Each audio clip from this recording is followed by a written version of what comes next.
ஒரு ஹிந்து முனிவரைப் பற்றிய கதை ஒன்று உண்டு. தெருவழியே பசியுடன் சென்று கொண்டிருந்தார். உங்களுக்கு தெரிந்திருக்கலாம். ஒரு வழக்கம் இந்தியாவில் உண்டு. மகான்களும் முனிவர்களும் மலைகளினின்றும் கீழே இறங்கி தம் பசி தீர்த்துக் கொள்வதற்காக தெருக்கள் வழியே போவதுண்டு. தம் சரீரங்களை போஷிக்க உணவு தேடிப் போவார்கள். மிக அபூர்வமாகத்தான் அவர்கள் தெருவழியே செல்வது வழக்கம். சாதாரணமாக அவர்கள் நகரங்களுக்கு வெளியே காடுகளில் வசிப்பார்கள். அங்கே தம் காலம் முழுவதும் தெய்வத்தினிடம் தியானம் செய்வதிலேயே செலவிடுவார்கள். முனிவர் வந்ததும் பசிக்கு அன்னம் அளிக்கப்பட்டது. ராமனும் சிறிது உணவு எடுத்துக்கொண்டால் நீங்கள் அவனை தாராளமாக மன்னிக்கலாம். மேலே சொல்லிய முனிவர் ஒரு தடவை தெருவின் வழியே போய்க் கொண்டிருக்கையில் ஒரு மாது தோன்றினாள். சிறு பிராயமுள்ள பெண்மணி ஒருத்தி இவருக்கு இனிய உணவு கொண்டு வந்து கொடுத்தாள். இந்த முனிவன் தன் கையில் உள்ள சவுக்கத்தில் அவ்வுணவை ஏற்றுக்கொண்டு வீட்டினின்றும் போய் காட்டிற்குள் பிரவேசித்து விட்டான். இந்தியாவில் தியாகிகள் செய்யும் முறை இதுதான். அந்த காய்ந்த உணவை தண்ணீரில் ஊற வைத்து நனைத்த பின் உட்கொண்டான். மறுதினமும் வழக்கம்போல் குறித்த நேரத்தில் வந்து சேர்ந்தான். அந்த பெண்ணும் அவனிடம் நெருங்கி ஏதோ கொஞ்சம் உயர்ந்த உணவை கொடுத்துவிட்டு போனாள். முனிவன் திரும்பிச் சென்றான். 3வது தினம் இந்த பெண் அதே மாதிரி நல்ல உணவு கொண்டு வந்து கொடுக்கும்போது சில வார்த்தைகள் பேசலானாள். உங்களுக்காக நான் காத்து கொண்டிருக்கிறேன் ஐயா. வாய்ப்படியினடை காத்து கொண்டிரு உங்களையே எதிர்நோக்கி பார்த்த கண்களும் பூத்துப் போயின. உங்களுடைய கண்கள் என்னை மயக்கிவிட்டன என்று சொல்லி உணவை கொடுத்தாள். அந்த பெண்மணியின் வாக்கினின்றும் தவறிவிட்ட சொற்கள் இவ்வளவே. முனிவன் போய்விட்டான். வேறொரு வீடு சென்று அங்கு சிறிது உணவு வாங்கி கொண்டு காட்டிற்குள் சென்றான். அங்கே முதலில் தன்னிடம் ஆசை பாராட்டி வார்த்தை அடைய பெண்மணி கொடுத்த இனிய உணவை நதிக்குள் எறிந்துவிட்டு 2வது ஸ்திரீ கொடுத்த உணவை ஏற்றுக்கொண்டான். பிறகு அடுத்த நாள் அவர் செய்தது என்ன தெரியுமா? பழுக்க காய்ச்சிய இரும்பு கம்பிகளை எடுத்து தம் கண்களை அவித்துக் கொண்டு அவற்றை எடுத்து தன் துணியில் கட்டி கொண்டபடியே கஷ்டப்பட்டு ஒரு தடி கம்பியின் சகாயத்தால் அந்த தெருவை தேடி அடைந்தான்.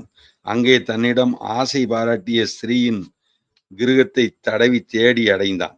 அந்த வீட்டில் அதே ஸ்திரீ மிகுந்த ஆவலுடன் காத்து கொண்டிருக்கிறாள்.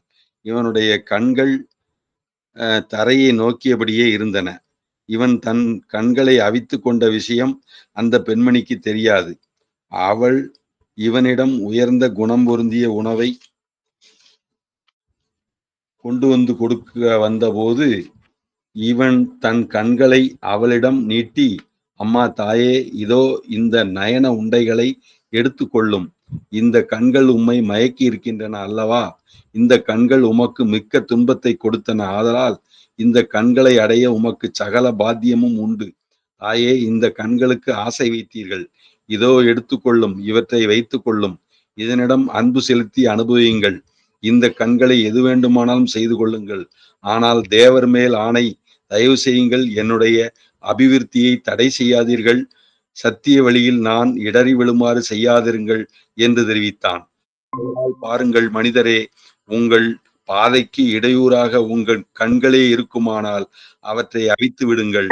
உங்கள் சொரூபமெல்லாம் இருட்டில் கிடந்து அழிவதை பார்க்கிலும் உங்கள் தேகம் வெளிச்சமில்லாமல் இருக்கட்டும். இதுவே மார்க்கம், தர்மம். உண்மை பொருளை நீ அனுபவிக்கும் வழியில் இடையூறாக உனது கண்கள் இருக்குமானால் அவற்றை அவித்துவிடு. உனது காதுகள் உன்னை இழுத்து விடுமேயானால் உன்னை பின்னே இழுத்தால் அவற்றை வெட்டிவிடு. உனது மனைவியோ தனமோ ஆஸ்தியோ பொருளோ எதுவாயிருந்தாலும் சரியே, வழியில் குறுக்கிட்டால் அதை வெட்டி எறிந்து விடு. உன் ஸ்திரீனிடம் பந்துக்களிடமும் எவ்வளவு அன்பு பாராட்டுகிறாயோ அவ்வளவு அன்புடன் சத்பொருளை ஆதரிக்க முடியுமா? உன் மனைவியை அன்புடன் பாராட்டுவது போல அதே ஊக்கத்துடன் தளராமல் தெய்வத்தன்மையையும் ஆத்மா அனுபவத்தையும் நீ பாவனை செய்ய முடியுமா? அல்லது மனைவியிடம் காட்டும் அன்பின் பாதியாவது தெய்வத்தன்மையிடம் செலுத்த முடியுமா?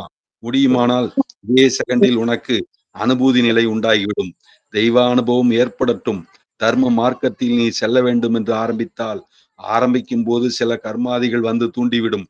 உன்னை இழுக்க பார்க்கும்.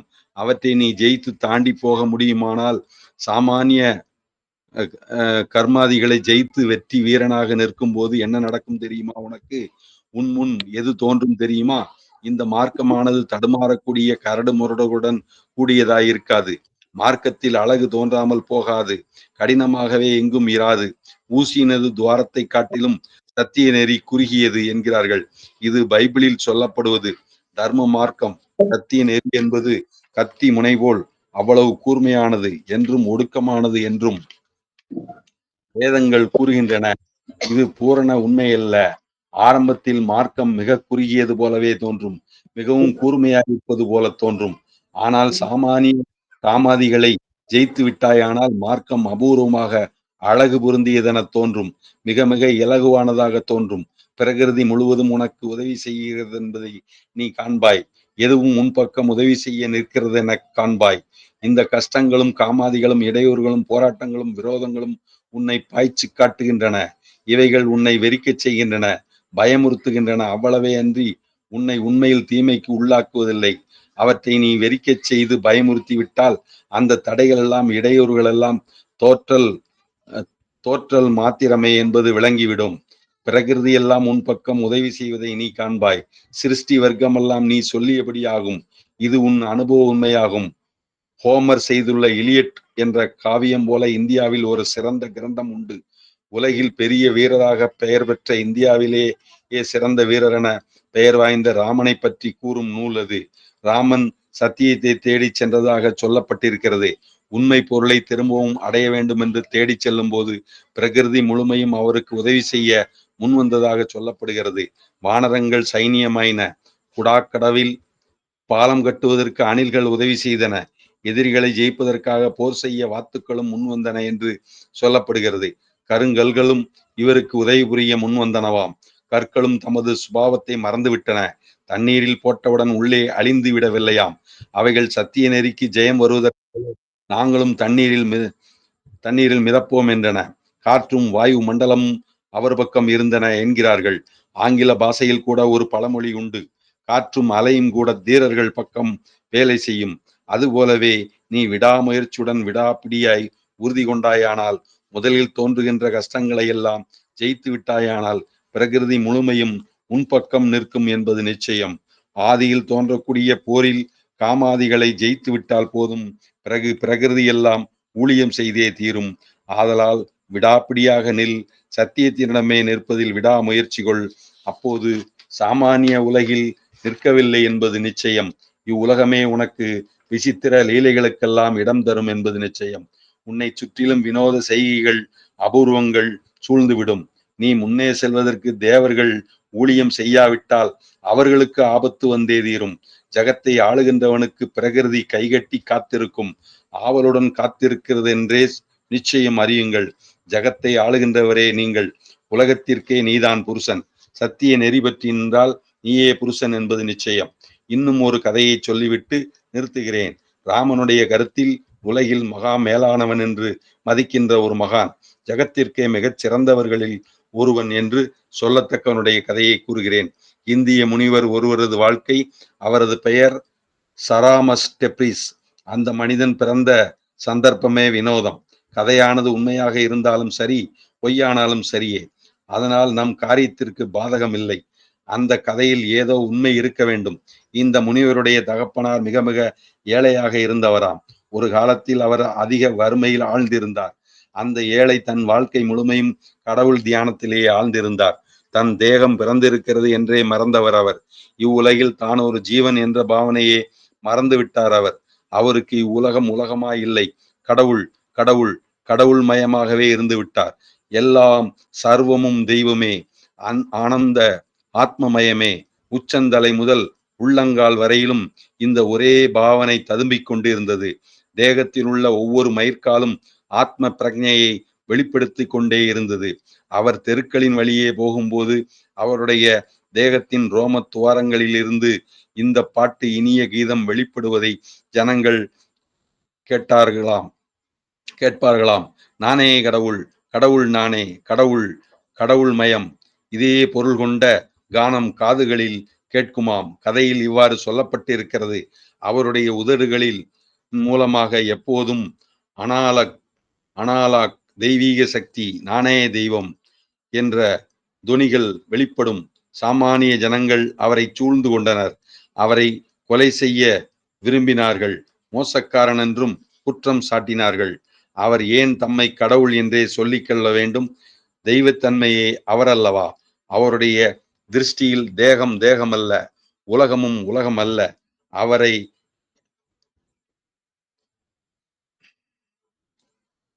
அனலாக் என்ற தொனி அவர் உதடுகள் நின்று வெளிக்கிளம்பியதும் அவருக்கு தெரியவே மாட்டாது. அவர் சுய பிரஞையுடன் இல்லை. ஒரு மனிதன் தூங்கிக் கொண்டிருக்கும் போது குரட்டை விடுகிறான் அல்லவா? அதுபோலவே இந்த மனிதனும் தெய்வ பிரஞையில் ஆழ்ந்து தம்மை மறந்து கொண்டார். இந்த அனலாக் என்ற தொனிகள் அவரது வாக்கினின்றும் வெளிக்கிளம்பினால் அது தூங்குகிறவனது குரட்டையே போலும். ஆனால் ஜனங்களோ அவரை கொல்ல முயன்றார்கள். அதனால் அவருக்கு என்ன பாதகம்? நீ எவரை கொல்ல முடியும்? தேகத்தை கொன்று போடலாம். அவர் திருஷ்டியில் தேகமே கிடையாதல்லவா? அவருடைய தேகத்தை கொன்றால் அவருக்கு என்ன குறை, என்ன தீங்கு உண்டாக போகின்றது? இந்த மனிதனை கழுவில் ஏற்றினார்கள் என்று சொல்லப்படுகிறது. ஒரு மனிதனை சிலுவையில் அறைவது இலகுவானதல்ல. அங்கே சிலுவையை காட்டிலும் கொடிய ஒரு கருவி உண்டு. ஒரு நீண்ட இரும்பு களி நுனியில் கூர்மையாக இருக்கும். அதை கீழே நட்டு விடுவார்கள். மனிதனுடைய தேகத்தை, மார்பை அந்த கூரிய முனைக்கு நேரே நிறுத்தி விடுவார்கள். இவ்வாறு இவரையும் நிறுத்திவிட்டார்கள். இரும்பு கம்பியின் கூரிய முனையானது சரீரத்தில் அழுந்தி பாய்ந்து எலும்புகளின் வழியே துளைத்து கொண்டு போகும். இவ்வாறு இந்த மனிதனை கழுவிலேற்று கொன்று விட்டார்கள். இவ்வித கொலையானது சிலுவையில் அடிப்பதை காட்டிலும் கொடுமை என்பது உங்களுக்கு தெரிகிறது அல்லவா? இப்படி கழுவில் இவரை ஏற்றிவிடவே இவரது முக மண்டலமானது ஜோதியுடன் பிரகாசித்தது என்று சொல்லப்பட்டிருக்கிறது. தேகத்தின் ஒவ்வொரு மயிர்காம்பின் வழியாகவும் எப்போதும் அந்த இனிய கானம் வெளியாகி கொண்டிருந்தது. அனலாக், நானே தெய்வம், தெய்வத்தன்மை பொருந்தியவனாக இருக்கிறேன். தெய்வத்தன்மையே என்னிடம் குடிகொண்டிருக்கிறது. சரீரம் இறப்பதனால் அவரிடம் யாதொரு பேதமும் காணப்படவில்லை. அதனால் என்ன விளங்குகிறது? சத்திய நெறிக்காக தேகத்தையே தியாகம் செய்ய நேர்ந்த போதிலும் அதை கொடுத்துவிடு. இதுவே கடைசியாக உள்ள பற்று. கடைசியில் தெரித்துவிட்ட பற்று இதுவேயாம். இவ்விதம் செய்வதற்கு பதில் உலக பற்றுக்களுக்காக சத்தியத்தையே விட்டொழிக்கும் குணத்தை பற்றி என்ன சொல்வது? சத்தியத்திற்காக உலக பற்றுக்களை எல்லாம் விட்டொழிக்க வேண்டியது மாத்திரமல்ல, சரீரத்தையும் விட வேண்டியிருந்தால் விட்டொழித்து விடு. நீங்கள் சத்திய வழியில் நிற்க வேண்டிய முறையே இதுதான். அந்த மனிதன் கழுவில் ஏற்றப்பட்டு அந்தரத்தில் நிற்கும்போது அவனது உடலினின்று இரத்தம் சிந்தியது. இந்த இரத்தத்தை எல்லாம் ஒரு சிறுமி சேர்த்து எடுத்து கொண்டதாக கதையில் காணப்படுகிறது. அந்த மகான் நம்பியது போலவே நம்பிய இந்த சிறுமி உபதேசிக்கப்பட்ட சிந்தனையே தன் சிந்தனையாகவும் கொண்டுள்ள இந்த சிறுமி இந்த இரத்தத்தை குடித்தாள். உடனே கருத்தரித்தாளாம். இது நிஜமாகவும் இருக்கலாம், பொய்யாகவும் இருக்கலாம். அந்த மெய் பொய் நமக்கு சம்பந்தம் இல்லை. வேதாந்த தத்துவத்தின்படி இதுவும் இயேசு கிறிஸ்துவின் பிறவியை போல் உண்மையாக இருக்கலாம், மௌன கற்பமாக இருக்கலாம். இந்த மனிதன் இயேசுவிற்கு குறைந்தவன் அல்ல. பல அம்சங்களிலும் இயேசு கிறிஸ்துவிலும் சிறந்தவனாக ஒருவன் கிளம்பி இருக்கிறான். இந்த ஸ்திரீயும் ஒரு பிள்ளையை பெற்றாள். இந்த பிள்ளைதான் இப்போது ராமன் சொல்ல போகும் பிள்ளை. இந்த புத்திரனது சரித்திரத்தையே ராமன் சொல்ல விரும்புகிறான். அவன் பிறந்தது முதற்கொண்டே குழந்தை பருவத்திலிருந்தே இவன் தெய்வீக புருஷனாகவே இருந்தான். தகப்பனை காட்டிலும் எவ்வளவோ பங்கு அதிகம் பெருமையுடையவனாக ஆனான். இந்த வீரனிடம் வெளியில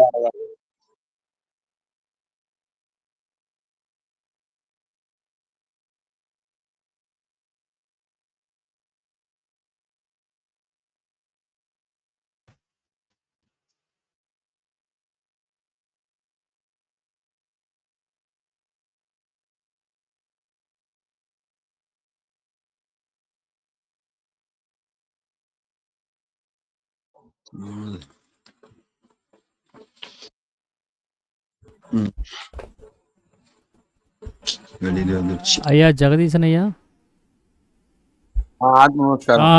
கேக்குதுங்கய்யா, பேசலாங்கய்யா.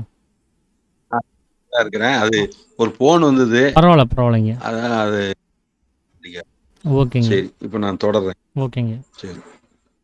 ஆமா, இந்த பிள்ளைதான் இப்போது ராமன் சொல்ல போகும் பிள்ளை. இந்த புத்திரனது சரித்திரத்தையே ராமன் சொல்ல விரும்புகிறான். அவன் பிறந்தது முதற்கொண்டே குழந்தை பருவத்திலிருந்தே இவன் தெய்வீக புருஷனாகவே இருந்தான். தகப்பனை காட்டிலும் எவ்வளவோ பங்கு அதிகம் பெருமையுடையனாக ஆனான். இந்த வீரனிடம் வெளியானதாக இவன் வாக்கினின்றும் வெளிப்பட்டதாக ஒரு மகத்தான கிரந்தம் உள்ளது. நீங்கள் நம்புவீர்கள். இவன் வாக்கு மகா மகிமை பொருந்தி இருக்கும் என்றே நம்புவீர்கள். இவன் ஒரு பேனாவை எடுத்து எழுதவே இல்லை. ஆனால் எப்போதும் இவனிடமிருந்து கவியே வெளிப்போந்தது என்கிறார்கள். அவன் பேசியதெல்லாம் கவியேயாகும். சொல்லிய சொற்கள் கவியே. கவி என்றால் அமெரிக்க தேசத்து கவிகளைப் போலல்ல. கவி என்பதன் சாரமே அது. உண்மையாகவே கவியின் சாரமே அது. தெய்வ பிரஜையே அது. தெய்வ சாரம், ஆத்ம தர்மமே அது. தெய்வ சிந்தனைகளே நிரம்பி ஆழ்ந்திருக்கும் சக்தியேயாம். அதில் ஒரு வார்த்தை கூட வீண் அல்ல. ஒவ்வொரு வார்த்தையும் அதன் நிறைக்கு தங்கம் கொடுக்கலாம். அவ்வளவு பெருமானம் உள்ளதாகும். ஆனால் நிறைக்கு அகப்படுமோ என்பதுதான் சந்தேகம். இந்த மனிதனை பற்றி அபூர்வமான விஷயம் ஒன்று சொல்லப்பட்டிருக்கிறது. சர்க்கஸ் போன்ற ஒரு வகை வேடிக்கை செய்யும் கூட்டத்தார் இவனிடம் ஒரு தடவை வந்தார்கள். அரசன் முன் இவர்கள் வேடிக்கை காட்டிய போது இவர்களிடம் அரசனுக்கு அளவற்ற திருப்தி உண்டாகியது. இவர்களுக்கு அரசன் $1000 வெகுமதி அளித்தான். பிறகு அரசன் இதற்காக வருந்தினான். வீணான காட்சிகளுக்காக மாத்திரமே ஆயிரக்கணக்கான டாலர்களை ஒவ்வொரு நாளும் மாலையில் செலவிடுவது தகாது என்று கருதினான். ஆதலால் ஒரு தந்திரம் செய்தானாம். அவர்களை அழைத்து மறுபடியும் சிம்ம வேஷம் போட்டு வேடிக்கைகள் செய்ய சொன்னான்.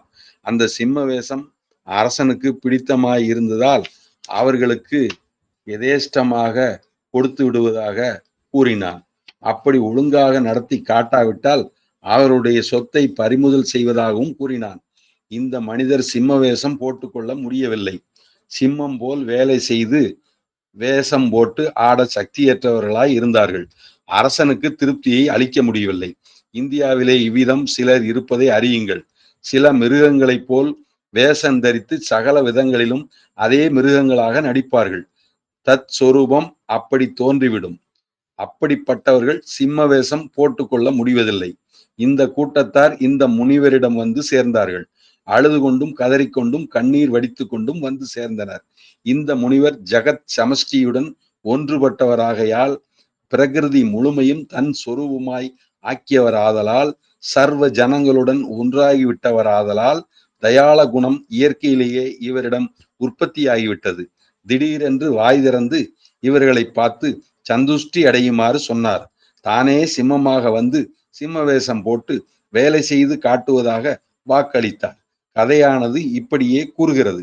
அடுத்த தினம் அரசனும் தர்பாரில் உள்ளவர்களும் நின்று கொண்டிருக்கையில் என்ன நடந்தது? அவர்கள் காத்திருந்தார்கள். ஏதேனும் ஒரு மனிதன் சிம்ம வேஷத்துடன் வந்து சேருவான் என்று காத்திருந்தனர். திடீரென்று ஜாலவித்தை செய்தார் போல ஒரு உண்மை சிங்கம் வந்து பள்ளத்தில் குதித்தது. விடாமல் கர்ச்சனை செய்து கொண்டே வந்து அரசனுடைய குழந்தையை தூக்கி கொண்டு வந்து ஊரு ஊராக கிழித்தெறிந்தது. மற்றொரு பையனை தூக்கி ஆகாயத்தில் எறிந்தது. பாருங்கள், இந்த வேடிக்கையை. உண்மையில் கடவுள் சொரூபமும் தெய்வத்தன்மையும் தானேயாகிவிட்ட ஒரு மனிதன் இவன் என்று பிரசித்தி வாய்ந்தவன். இப்படிப்பட்டவன்தான் சிறு அல்ப தேகம் என்ற பாவனையை அடியோடு நீக்கியவன். சிறு தேக அபிமானம் எல்லாம் எப்போதே போய்விட்டது. இதற்கெல்லாம் பொருள் இல்லாமற் போய்விட்டது. அவன் தெய்வத்தன்மையே சுபாவமாகிவிட்டவன். சிம்ம ரூபம் எடுத்து வந்த அதே கடவுள்தான் இவன். இவ்வித சுபாவம் உள்ளவனே சிம்மமாகவும் ஆகிவிட்டான். தான் சிந்தனை செய்து சிறிது வினாடிகளில் உடனே சிம்ம ரூபம் வந்துவிட்டது. நீ நினைப்பது போலாகிறாய். எதை நினைத்தாலும் அந்தப்படி நீ ஆவது நிச்சயம். தெய்வத்தன்மையை உணர்ந்து அதுவே தன் சொரூபம் என்று கருதினால் உனது எண்ணங்களும் இச்சைகளும் அவ்விதமே பலன் கொடுத்து விடும். உடனே அவ்வித அனுபவம் உனக்கு சித்திக்கும். அதுபோலவே இந்த மகாபுருஷன் தான் சிம்மமாக வர வேண்டும் என்று நினைத்த மாத்திரத்தில் அனுபவத்திற்கு வந்துவிட்டது. உடனே அவன் சிம்மமாகிவிட்டான். காட்சி முடிந்தது. இந்த பையனை கொன்றதும் மகாபுருஷன் அவ்விடத்தை விட்டு நீங்கிவிட்டார். அவருக்கு சிம்மமாக வேண்டும் என்ற எண்ணம் கிடையாது. இந்த சரீரத்தையோ அந்த சரீரத்தையோ மதித்து விட வேண்டும் என்ற எண்ணம் கிடையாது. தனிப்பட்ட தேயிகளுக்காக மரியாதை செலுத்துகிறவர் அல்ல. அரசனோ கோபாவேசமானான். அரசனும் அரண்மனை மந்திரிமார்களும் கோபமே ரூபமாக கொண்டனர். இந்த மனிதனை பழிக்கு பழி வாங்க வேண்டும் என்று கருதினர். அவர்கள் அவனிடம் வந்து, ஐயா ஐயா, இந்த பையனுக்கு மறுபடியும் உயிரை அளிக்க வேண்டும் என்றார்கள். அவனை கொல்ல முடிந்தால் உயிர்ப்பிக்கவும் உமக்கு சக்தி உண்டு, ஆதலால் அவனை உயிர்ப்பித்து விடுங்கள் என்றார்கள். பிஸ்மில்லா என்று சொல்லி இயேசுநாதர் இறந்தவர்களை உயிர்த்தெழுமாறு செய்வது போல, பிஸ்மில்லா என்றால் கடவுள் மேல் ஆணைப்படி எழுந்திரு, கடவுளுக்கு பெருமையை கொடு, எழுந்து நட, உயிருடன் விளங்கு, மீண்டும் உயிர் பெறுவாயாக என்பது கருத்து. அந்த மகாபுருஷனை பார்த்து அவர்கள் இறந்து போன பையனை கடவுள் பெயரால் எழுப்பிவிடுமாறு கேட்டுக்கொண்டார்கள். முனிவர் புன்முறுவலுற்றனர். சிரித்து கொண்டே முனிவர் கடவுள் பெயரால் உயிர்ப்பித்து விடு என்றார். பையன் எழுந்திருக்கவே இல்லை, உயிர் பெறவே இல்லை. முனிவர் கடவுள் பெயருக்கு இப்பையன் உயிர் பெறவில்லை என்றார். மறுபடியும் முனிவர் கடவுள் பெயரால் ஜீவதசையை அடைவாய் என்றார். அப்போதும் பையன் உயிர் பெற்று எழவில்லை. மறுபடியும் அவர் உயிர் பெற்றெழு, எழுந்திரு, பிரபுவாகிய பகவான் பெயருக்காக எழுந்து நட என்றார். பையனுக்கு அப்போதும் உயிர் வரவில்லை. முனிவர் புன்சிரிப்பு அடையலானார். கும்பிசினி என்றார். நான் கட்டளையிடுகிறேன், என் கட்டளைக்கு கீழ்ப்படிந்து உயிர் பெற்று எழுந்திருப்பாய் என்று சொன்னதுதான் தாமதம். உடனே பையன் உயிர் பெற்று எழுவானானான். அதுவே உண்மை கும்பிசினி. வீணா, எனது பெயருக்காக உயிர் பெற்றுவிடு.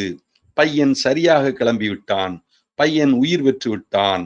அம்மகானை சுற்றி இருந்த ஜனங்களுக்கு இது சகிக்க முடியவில்லை. ஜனங்கள் இதை சகியாதவரானார்கள். அவர்கள் இதோ ஒரு மாயாவி, பாசண்டன், பெருமைகளை எல்லாம் தானே எடுத்துக்கொள்கிறான், இவன் தானே கடவுளுக்கு சமமாக வேண்டும் என்கிறான், இவனை கொன்று போட வேண்டும் என்றார்கள். இவனை கொலை செய்துவிட வேண்டும்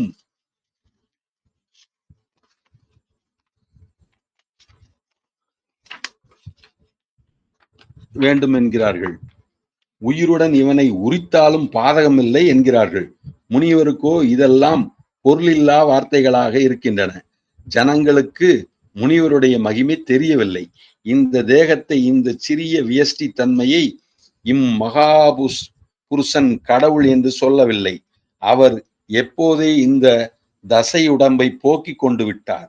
அப்படியே தோல் உரிக்க வேண்டும் என்றார்கள். உடனே அவர் என்ன செய்தார் என்று கதை தெரியுமா உங்களுக்கு? அவர் தமது நகங்களையே உபயோகித்து தலை முதல் உடல் முழுவதும் உள்ள தன் தோலை மிருகங்களின் தோலை கிழித்து பிரிப்பது போல கிழித்து விட்டார். தோலை கிழித்து வெட்டி எரிந்து விட்டாராம். அப்போது அந்த சந்தர்ப்பத்தில் ஒரு நேர்த்தியான கவி காவியம் அவரிடமிருந்து தோன்றி இருக்கிறது.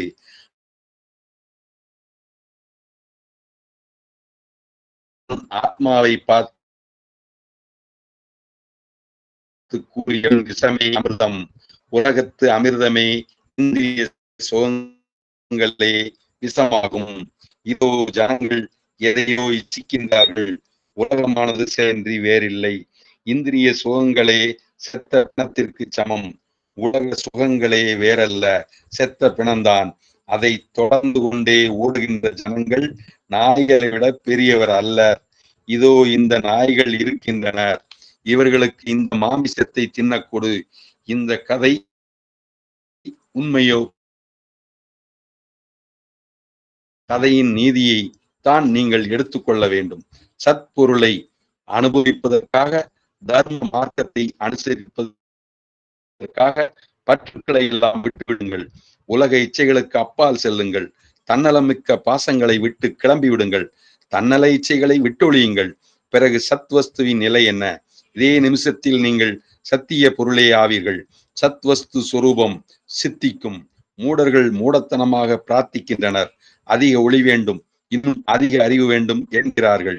அம்மாதிரி பிரார்த்தனைகள் செய்ய வேண்டுவதில்லை. ஒளி வேண்டும் என்று பிரார்த்தனை ஒன்றும் செலவிட வேண்டாம். இதே வினாடியில் இச்சைகளை எல்லாம் விலக்கிவிட்டு நிற்க முடிந்தால், உலக பற்றுக்களினின்றும் நீ உன்னை விடுவித்துக் கொள்ள முடியுமானால் போதும். உங்களிடம் தோன்றுகிற ஒவ்வொரு இச்சையும் உங்களில் ஒரு பாகத்தை செத்தி எடுக்கின்றது. ஒவ்வொரு இச்சையும் உங்களை பின்னமாக்கி குறைத்து சிறு பாகமே மீதியாகும்படி செய்கிறது. முழு மனிதரை நாம் பார்ப்பது எவ்வளவு அபூர்வமாக இருக்கின்றது பாருங்கள். முழு மனிதராவது எவர் எனில் பரிபூரண மனிதர், உள்ளே தெய்வ அனுபூதி வேகம் உள்ளவராவார். முழு மனிதரே சத்வஸ்து சொரூபம் உள்ளவராவார். ஒவ்வொரு இச்சையும் ஒவ்வொரு பற்றும் உங்களை ஒரு தகு பின்னமாக செய்கின்றது என்பீர்கள். உண்மையில் தகுதியற்ற பின்னங்களாக உங்களை அது செய்து விடுகின்றது. உங்களுடைய உண்மை சொரூபத்தினின்றும் மிக நுட்பமான சிறு தொகையினராக உங்களை செய்து விடுகிறது. இந்த இச்சைகள் என்ன, பற்றுக்கள் என்ன, அன்புகள் என்ன, வெறுப்புகள் என்ன, ஒட்டுகள் என்ன ஆகிய எல்லாம் உங்களை விட்டு நீங்கட்டும். இவற்றை எல்லாம் உதறி எறிந்துவிட்டு மற்றும் அறிவு அல்லது ஒளி வேண்டும் என்ற இச்சையை கூட எரிந்து விட்டாயானால் போதும். அப்படி எரிந்து விட்டுவிடு. ஒரு வினாடி நேரம் ஓம் என்ற மகா மந்திரத்தை உச்சரித்து கொண்டே விருப்பு வெறுப்புகளினின்றும் உங்களை விடுவித்துக் கொள்ள முடியுமானால், அமைதி கலையாமல் நிற்க முடியுமானால், இந்த வியஷ்டி தன்மையில் சரீரத்தில் உங்களில் எந்த பின்னமும் தங்கிவிடாமல் செய்து கொண்டீர்களானால், விஷயங்களுடன் நீங்கள் சிறிதும் கலந்து கொள்ளாமல் போனீர்களானால், விஷயம் இச்சை என்பவற்றுடன் நீங்கள் எவ்வளவு பக்கம் கலந்திருக்கிறீர்களோ அவ்வளவையும் விளக்கி கொண்டு தனியே உட்கார்ந்து ஓம் என்ற மந்திரத்தை ஜெபித்தபடியே உன்னுள்ளே இருக்கப்பட்டவர் யார் என்று சிந்தித்து பார்ப்பீர்களானால் விளங்கிவிடும். பயிர் வளரும்படி செய்வதும் நாடிகளின் வழியே இரத்தம் ஓடும்படி செய்வதும் உங்களுடைய சொந்த சொரூபமே அல்லவா? இந்த தேகத்தை உண்டாக்கி கொண்டவனும் உங்களுடைய சொந்த ஜீவன் அல்லவா? இந்த அபூர்வமான உலகமும் உங்களுடைய கை வேலையாகும். நிச்சயமாகவே சொல்லிவிடலாம், இது உங்களுடைய சொந்த சிருஷ்டியே. கவனியுங்கள், உங்கள் மூலமாக கேட்கின்றவன் யார்? நீங்களே அல்லவா? உங்கள் மூலமாக பார்க்கின்றவன் யார்? அதுவும் நீங்களே அல்லவா? உங்கள் நாடிகளில் இரத்தம் ஓடுமாறு செய்கின்றவனும் நீயே அல்லவா? உங்களிடம் உள்ள ஜீவனாகி ஆத்மா இவ்வளவு ஆச்சரியமான அபூர்வ வேலைகளை செய்ய முடியுமானால், உலகமே உனது சிருஷ்டிதான். அதை உணர்ந்து பார்த்து உங்கள் தெய்வத்தன்மையில் சந்துஷ்டியுடன் இருங்கள். உங்களுக்குள் இருந்து பெருகும் இன்பத்தையே அடைந்து அனுபவியுங்கள். உங்களுடைய ஆத்ம ஆனந்தத்தை, சுகத்தையே அனுபவியுங்கள். தகாத இச்சைகளை எல்லாம், சம்பந்தமில்லாத விருப்பமெல்லாம் எட்டி எறிந்து விடுங்கள். ஓம் ஓம் என்று உச்சரித்து கொண்டிருங்கள். சில நிமிஷங்களாக நீங்கள் இப்படி செய்தீர்களானால் உங்கள் சரீரம் முழுவதும் உச்சி முதல் பாதங்கள் வரைக்கும் ஒளிமயமாகிவிடும். உங்கள் சொரூபமே பிரகாசமாக இருக்கும்போது ஒளி வேண்டும் என்ற பிரார்த்தனை எதற்காக? நீங்கள் உடனே ஒளிமயமாக ஆகின்றீர்கள். நீங்கள் பூரணமாக செய்து கொள்ளுங்கள். ஆசைகளை ஒழித்துவிட்டு பற்றுக்களையும் நீக்கிவிடுங்கள். இழுக்கும் சக்தியும் வேண்டாம், தள்ளும் சக்தியும் வேண்டாம். பிரித்து விடுவது கூட பற்றுத்தான். நீங்கள் வீட்டிற்கு சென்றவுடன் நீங்கள் எதனிடம் பற்று உள்ளவர் என்பதை ஆராய்ந்து பாருங்கள். பெயருக்கும் புகழுக்கும் நீங்கள் பற்று வைத்திருக்கிறீர்கள் என்றால் அவற்றை ஒழித்து விடுங்கள். ஜனங்கள் கொண்டாட வேண்டும் என்று இச்சைப்பட்டீர்களானால் உடனே பிரிந்து போய்விடு. உலகத்தாருக்கு உதவி செய்ய வேண்டும் என்ற இச்சை உங்களுக்கு இருக்குமேயானால் அந்த ஆவல் கூட உங்களிடம் இருக்கலாகாது. அதையும் விட்டுவிட வேண்டும். இது ஏதோ தகாத போதனை என்று தோன்றுகிறது. எப்போதும் உன்னிடமிருந்து உதவியை நாடக்கூடிய அளவு உலகம் ஏன் அவ்வளவு ஹீன ஸ்திதியில் இருக்கின்றது?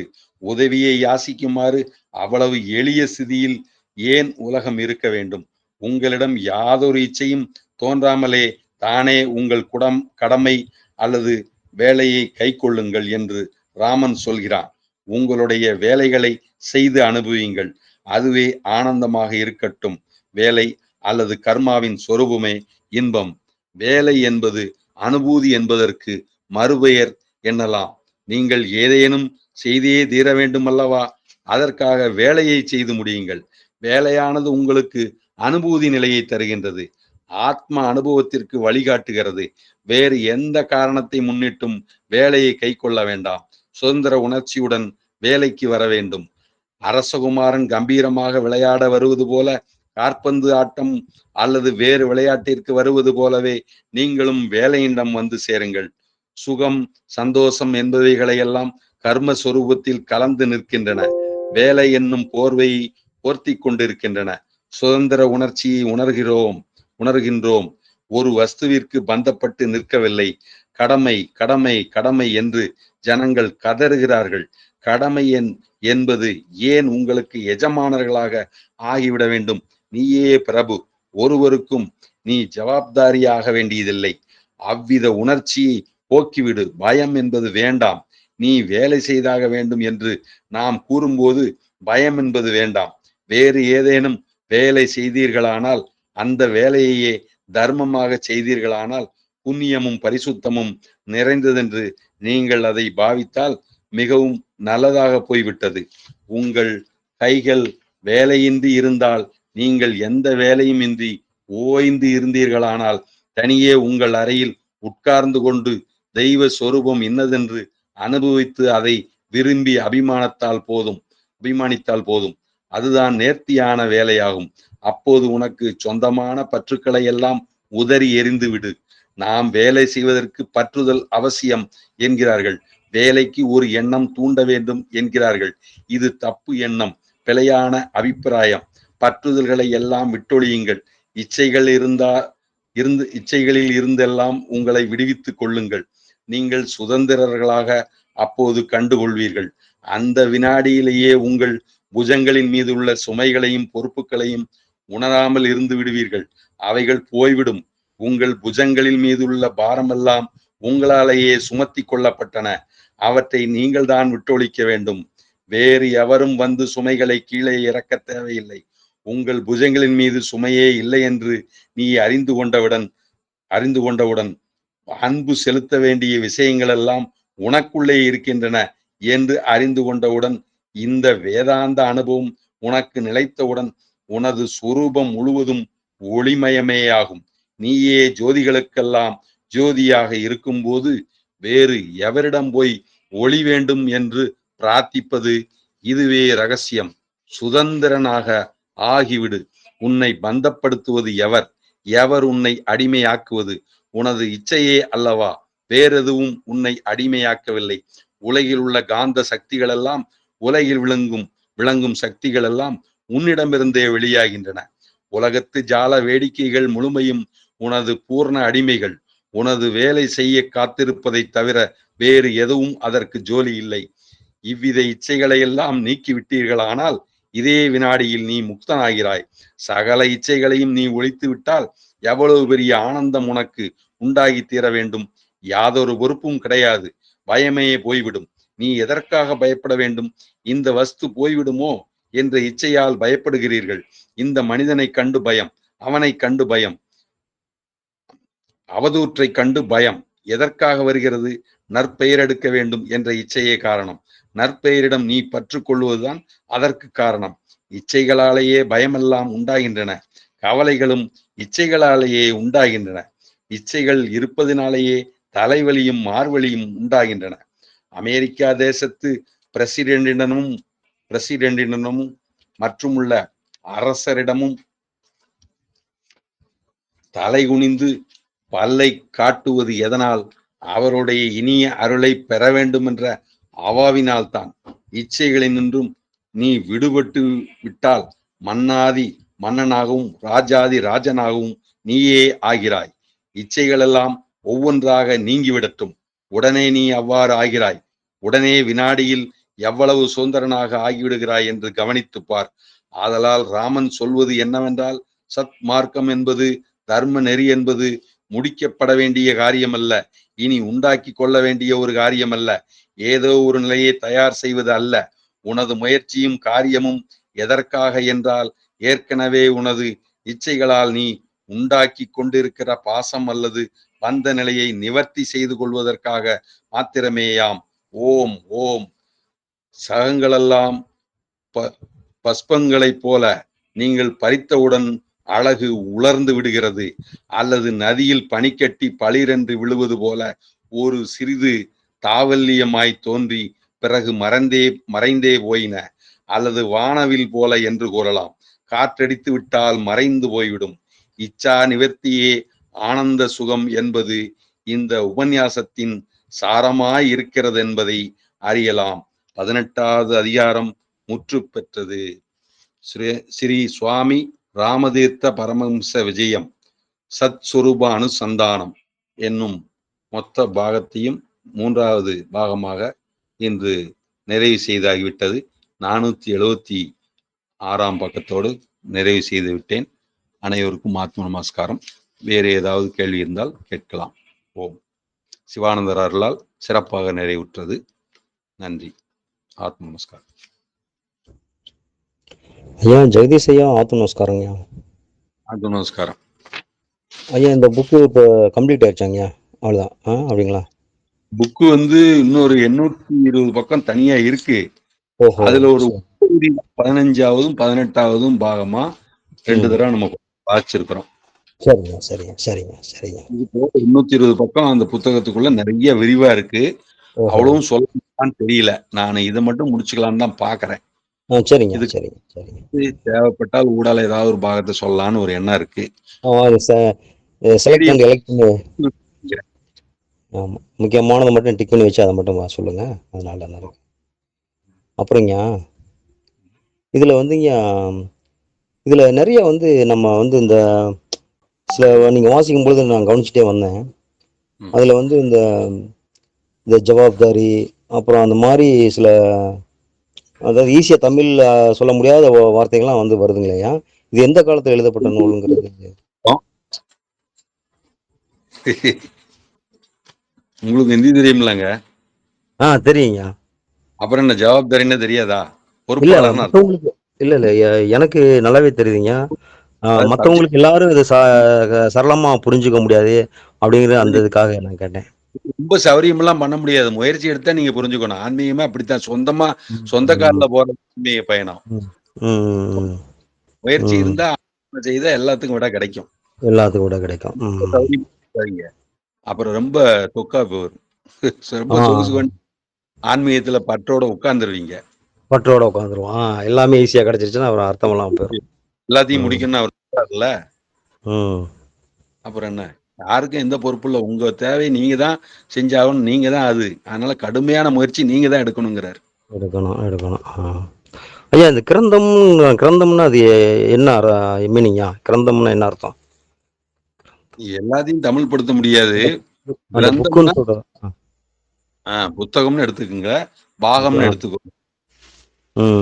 பாகம். சரிங்க சரிங்க சரிங்க சரிங்க. ஆத்ம நமஸ்காரம் ஐயா. ஆத்ம நமஸ்காரம். ரொம்ப நாள் ஆச்சு. ஆமாங்க, வடகரை போயிருந்தேன். 1ஆம் தேதியிலேருந்து நேற்று நைட் தான் கிளம்பி இங்கே வந்தேன். குகை போட்டாலாம் பார்த்தேன். அந்த குகை பற்றி தான் கேட்குறான்னு உங்களை. அது எப்படின்னா, உள்ள நேராலாம் போக முடியாது. அப்படியே நம்ம தவந்து தான் உள்ள போகணும். அந்த உள்ள போனா உட்கார இடம் மட்டும்தான் நம்ம தலை தொடுது மேல. அப்படிதான் இருக்கு. இவங்கெல்லாம் எதுக்கு நம்ம மேக்னெட்டிக் ஃபீல்டு வெளியே போகாம கரெக்டான பொசிஷன்ல வச்சிருப்பாரு. நம்ம உள்ளே போக முடியாது. நடந்து தூக்கலாம் போக முடியாது. அப்படியே குனிஞ்சு பரண்டியும் போகணும். அப்படி உள்ள புலி சிங்கம் மாதிரி தான் போயிட்டா இருக்கு. இல்ல உள்ள போய் உட்காரலாம். தண்ணி எல்லாம் வரும். என்ன தண்ணி வரும்ன்றீங்க? இந்த தண்ணி வர்ற கங்கை வந்த குகையை சொல்றீங்களா? இது ஒரிஜினலா அவர் இருந்த கேவு. இந்த நித்யானந்த ஆசிரமம் இருக்கு, அது கிடையாது. இது நான் உங்களுக்கு அனுப்பி ஒரிஜினலா நித்யானந்தா அங்கதான் இது இருந்தாரு. அவரு தவத்துல இருந்திருக்காரு.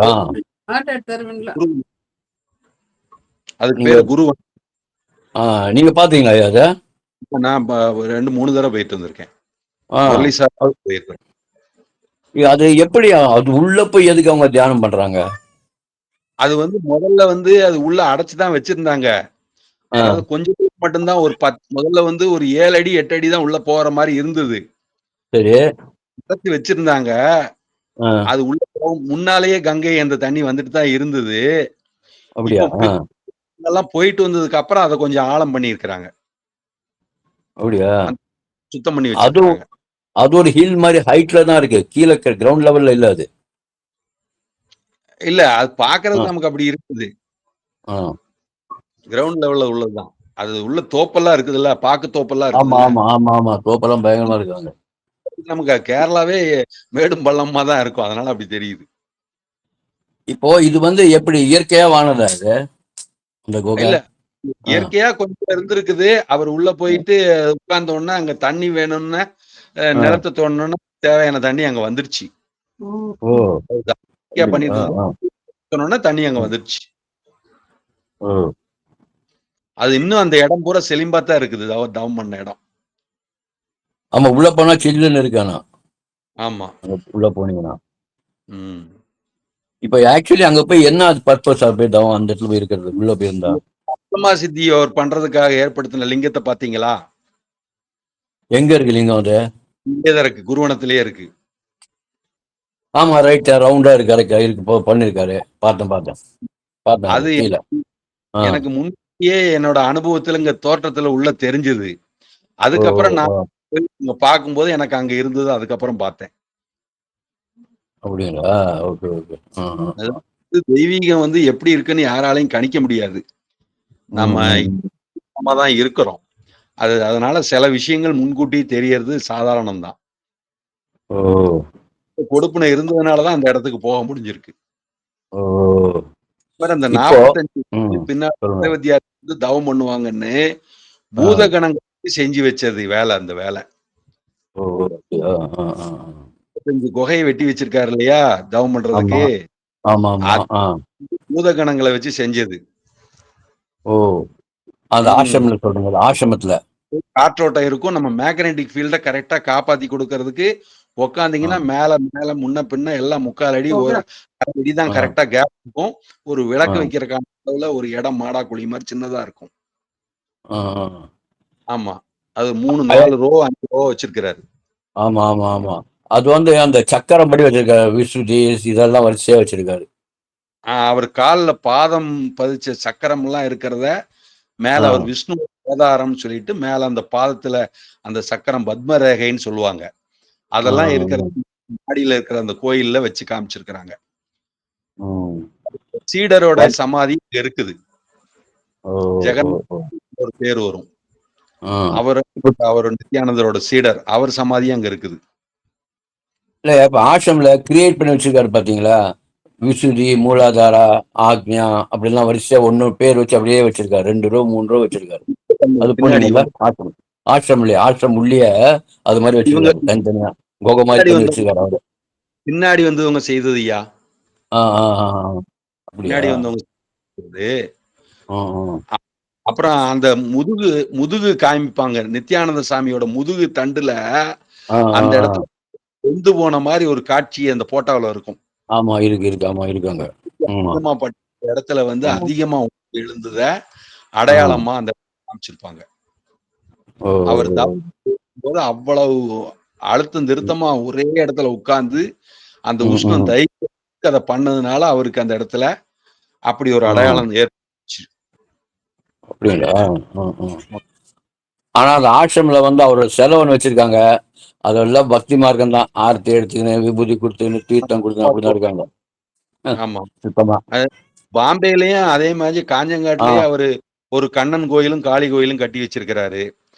அங்க லட்சுமி குண்டம் வெந்நீர் தீர்த்தம் எல்லாம் இருக்குது. ஆமா ஆமா சொன்னாங்க.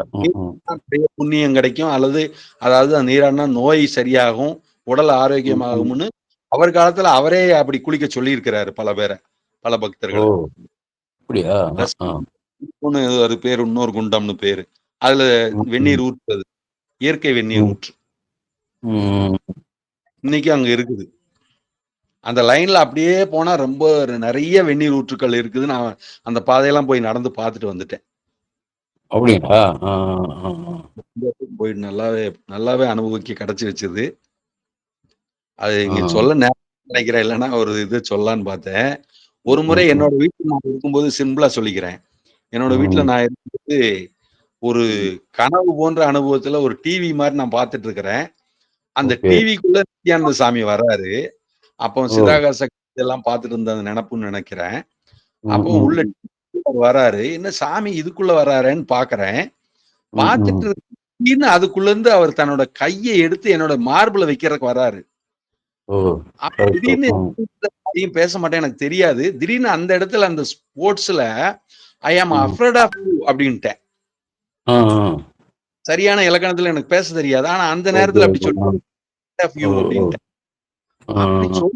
அவரு உடனே விட்டத்துல போய் நிக்கிறாரு. ம், கைய விட்டத்துல. அப்ப எங்க அம்மா பக்கத்துல படுத்திருக்கிறாங்க கீழ. அப்ப நான் ம், சொல்றேன், ம், "எம்மா நித்யானந்த சாமி வந்திருக்கிறாரு. அங்க பாரு ம், மேல நிக்கிறாரு பாரு" அப்படின்னு சொல்றேன். அப்போ ம், எங்கடா எங்கடான்னு கேக்குது. நீங்க மேல ம், நிக்கிறாருமா, போமாட்டேங்கிறாருமா, நிக்கிறாருமான்னு நான் சொல்றேன். அப்படி ம், அப்ப ஒரு 2 நிமிஷத்துல அவர் போயிட்டாரு. போயிட்டு ம். அதுக்கப்புறம் தான் நான் கண்ணே முழிக்கிறேன். அதுவும் கனவுக்குள்ள கனவா இருந்திருக்கு. ஓ! அதுக்கப்புறம் எங்க அம்மா தூங்கிட்டு இருக்காங்க. ம், ம். கனவுக்குள் கனவு. கனவுக்குள்ள ம், அப்படிங்கும்போது ம், அந்த உணர்வு அந்த அனுபவம் ஏற்பட்டதுக்கு அப்புறம் எனக்கு நெறைய அனுபவம். அப்போ ம், கனவுலயும் அவங்க நமக்கு கனவிலும், நனவிலும் கூட அவங்க நமக்கு உணர்வ ஊட்ட முடியும். அப்படிங்கிறது இதன் ம், மூலியமா நம்ம நிறைய ம், மகான் விக்கிரகம் பண்ணியிருக்கிறாங்க. ம், ம். சந்தோஷம் ஐயா. இப்போ ஐயா நித்யானந்தா வந்து அவர் சொல்றாங்க, அவருக்கு யாரோ ம். விஷம் வச்சுட்டாங்களாம். அது தெரியல உங்களுக்கு அந்த கதை? எந்த நித்யானந்தா? நம்ம இவரு ஆமா, தான். ஆமா. ஆ? இவரு கேரளால இருக்கும்போது, ஆ, அப்பையான தீவிரவாதி வந்தாரு. ஆ, அவர் இவரு சித்துக்கள எல்லாம் காட்டுறாரு. நம்மளோட இன்னொரு ஆள் முன்னேறக்கூடாதுன்னு அவருக்கு ஒரு பொறாம. ஆ, அதனால இவரு வம்பு இழுத்தாரு. இவரு ஆ, என்ட்ட வம்பிழுக்காத நிறுத்திருன்னு சொன்னாரு. இல்ல, ஆ, இல்ல. நான் ஆ. குடுக்குற அந்த விதைய நான் மடிச்சு விஷம். ஆ, நான் தரேன். இது ஆ, உனக்கு சக்தி இருந்தா இத வாயில போட்டு காமி பார்ப்போம் அப்டின்னாரு. ஆ. வேண்டாப்பா அத நான் சாப்பிட மாட்டேன். நான் சாப்பிட்டா நீ செத்து போயிருவ அப்டிம்பாரு. ஆமா. நான் ஆ, செத்தா ஆ, வாயில போடும்பாரு. உடனே ஆ, அந்த ஆ, வாயில வாங்கி தின்னுடுவாரு அந்த விஷத்த. ஆ, ஆ. இறந்து போயிருவாரு. அதுதான். அந்த இறந்து போயிருவாரு. அப்பதான் ஆமா, இது சிவனுக்கு தெரிய வரும். பரமசருக்கு தெரிய வரும். ஆமா, ஆமா. ஆ, இவன் கொலகாரனா இருக்கிறானே ஆ. அப்டின்ட்டு அவன கூப்பிட்டு அப்டின்ட்டு அவர் ஆற்றல பூரா புடுங்கிருவாரு. அதான், அதான். ஆ, ஆ. கரெக்ட். தான் அவர் ஆ, என்னமோ பிரம்ம மாரி ரோட்ல சுத்திட்டு இருப்பாரு. ஆ, அப்புறம் கொஞ்ச ஆ, நாளைக்கு கூப்பிடு அப்படின்னு ஆ, நெறைய கல்லடி பட்டு வந்து காயமெல்லாம் பட்டிருக்கும். ஆ, அதுக்கப்புறம் தான் கூப்பிட்டு கையில உட்கார வச்சு, இனிமேல் நீ ஆ, இந்த மாரிலாம் சித்துக்கள் ஆட வேண்டாம். நீ சித்துக்கள் ஆடுறதா ஆ, இருந்தாலும் இங்க ஆட வேண்டாம். நீ இங்க இருந்து வெளியூருக்கு ஆ, போயிரு. அப்படின்னு சொல்லிட்டு ஆ, ஆ. அதுக்கப்புறம் தான் அவர வீட்டுக்கு அனுப்பிச்சு வைக்கிறாரு. அங்க போய் ஒரு அதுதான். மரத்து ஓகே, ஓகே. சித்துக்கள் சொன்னா நெறைய போகும். அங்க போய் ஆ, மரத்து மேல உட்கார்ந்து கிள்ளி போடுறாரு. ஒரு ஆ, பிச்சைக்காரனுக்கு குணமா அத பார்த்து ஜனங்க ஆ, வர்றாங்க. ஆ, அதுக்கப்புறம் ஆ, மீனவர்கள் எடுத்துக்கு நெறைய கோமணத்துக்கு இருந்து குடுக்குறாரு. அது மாரி ஆ, ஏகப்பட்ட ஆ. அங்க ஆமா, இருக்கிற ஆமா. நிறைய இருக்கு. வந்து அப்ப அந்த ஆ, டாக்டர்ஸ் எல்லாம் அகைன்ஸ்டா திரும்பி ம். அந்த டாக்டர்ஸ்க்கு எல்லாம் பாதிப்பு உண்டாயிருது. அப்படி ஓ, பல ஓ, காலம் ஓ. வஜ்ரேஸ்வரில அவருக்கு ஒரு இடம் கிடைச்சு, அப்புறம் ஆ, ஸ்டாண்டர்டா கணேஷ் வஜ்ரேஸ்வரியில ம், ஆசிரமம் ம். கட்டி பிரமாதமா இருந்தது. ஒரு முறை ஆ, இந்திரா காந்தி யாரோ கேட்கும்போது, அவர் ஆ. பார்க்கறதுக்கு அனுமதி இல்லன்னு சொல்லிட்டாரு. எவ்வளவோ வெயிட் பண்ணியும் அவர ஓகே, ஓகே. பார்க்கறதுக்கு ஆ, அனுமதி இதே ஆ, மாரி ஆ. பிரபாகர் யோகி கேரளால இருக்கும்போதும், அங்கேயும் அது ம். மாரி மந்திரி அவர பார்க்கறதுக்கும்போது நான் அனுமதி இல்ல.